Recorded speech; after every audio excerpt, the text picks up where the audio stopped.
अनंत कोटि ब्रह्मांड नायक राजाधिराज योगीराज परब्रह्म श्री सच्चिदानंद सद्गुरु साईनाथ महाराज की जय।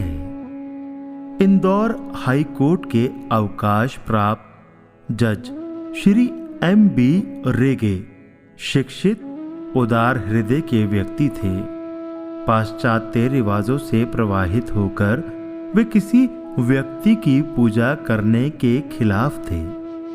जब वे पहली बार शिरडी आए और उन्होंने बाबा के चरणों में शीश झुकाया तो बाबा बोले, अरे तुम एक व्यक्ति की पूजा कैसे कर सकते हो? यह सुनकर रेगे जी को बहुत आश्चर्य हुआ और वह ये सोचकर बहुत दुखी हुए कि बाबा ने उनका प्रणाम स्वीकार ही नहीं किया। दुखी मन से वे द्वारका माई में ही एक कोने में बैठ गए और मन ही मन सोचने लगे, मैं तो शिरडी आ गया हूं, अब बाबा मुझे स्वीकार करते हैं या नहीं ये उनकी मर्जी है।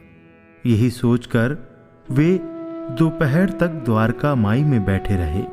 दोपहर में बाबा अक्सर अकेले रहते थे। उस समय किसी को भी अंदर जाने की मनाही थी। बाबा को अकेले देख रेगे ने अपना सिर बाबा के चरणों में झुका दिया। बाबा ने रेगे जी को अपने गले से लगाकर अपने पास बिठा लिया और कहा, तुम तो मेरे बच्चे हो। जब बाहर के लोग आस-पास बैठे हों तो अपने बच्चों को अपने से दूर ही रखना चाहिए। रेगे समझ गए कि क्यों अन्य भक्तों की भीड़ में बाबा ने उन्हें स्वीकार नहीं किया था।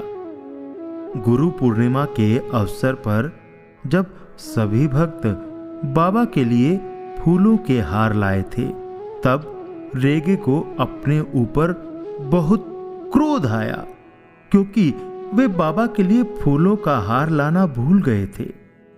तभी उन्होंने देखा कि बाबा ने अपने गले से ढेर सारे हार उतारे और उन्हें अपने पास बुलाकर वह सभी हार उन्हें देते हुए कहा, ये सभी हार तुम्हारे ही तो हैं, लो पहनाओ मुझे।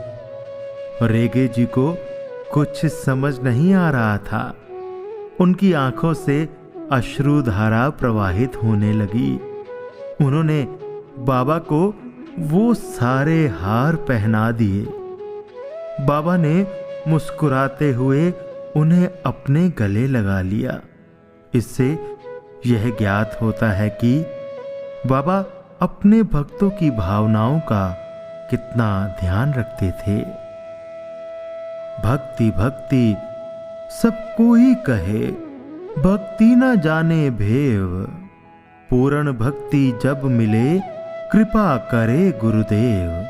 अर्थात भक्ति भक्ति तो सब कोई कहते हैं, परंतु भक्ति के रहस्य को कोई नहीं जानता।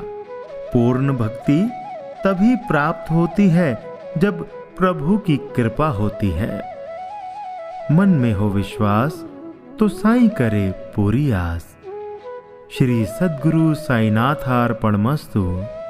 शुभम भवतु। ओम श्री साईनाथाय नमः।